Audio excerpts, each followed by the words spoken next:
There goes the racer.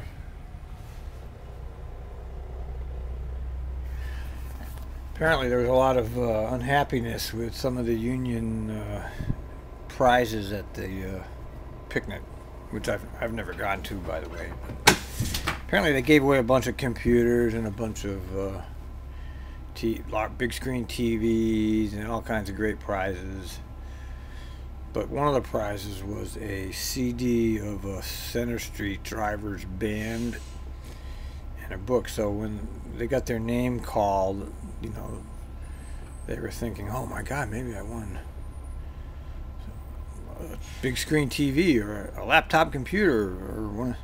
Instead they go up there and they win that CD of the Center Street Driver. I don't know who it is, forgotten the name, and the book. So this is a huge disappointment. So and apparently a lot of people thought that was kind of chintzy to even be giving away a prize like that. They should have been giving that out to everybody that came. Anyway, it's neither here nor there. And one of the most frustrating things for me here is listening to bus drivers rail against the government as if the government is some kind of evil. And when I try to point out to them that government and socialism, ooh, the word, is the reason you have a livable wage job with decent benefits.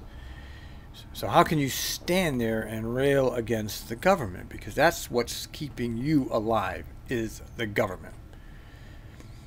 And they can't connect. And it's amazing how many bus drivers are against themselves. Basically, you're against yourself.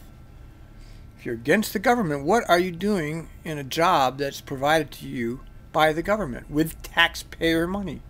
Every penny we take, well, not every penny, there is some money that comes from the fare box, but 80% of our salaries is coming out of taxpayers' money.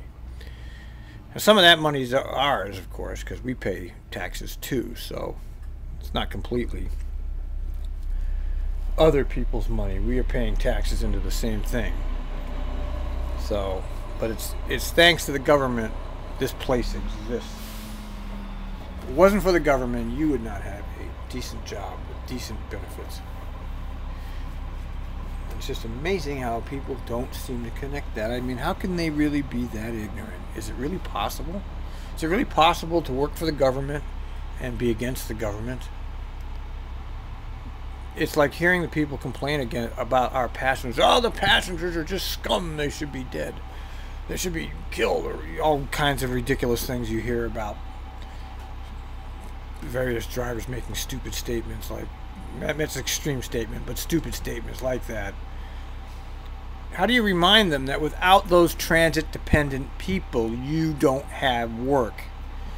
Those are the people that provide your sustenance, are the people that are transit dependent, basically. Okay, those people that are illiterate, maybe retarded or whatever, without them we don't have work. It's like a king. A king is supposed to understand that without his subjects he has no kingdom, and a good king does understand that.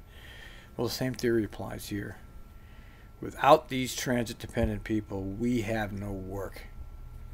So how can you disdain the people that keep you alive? How can you be against the government when your sustenance comes from the government? I don't know.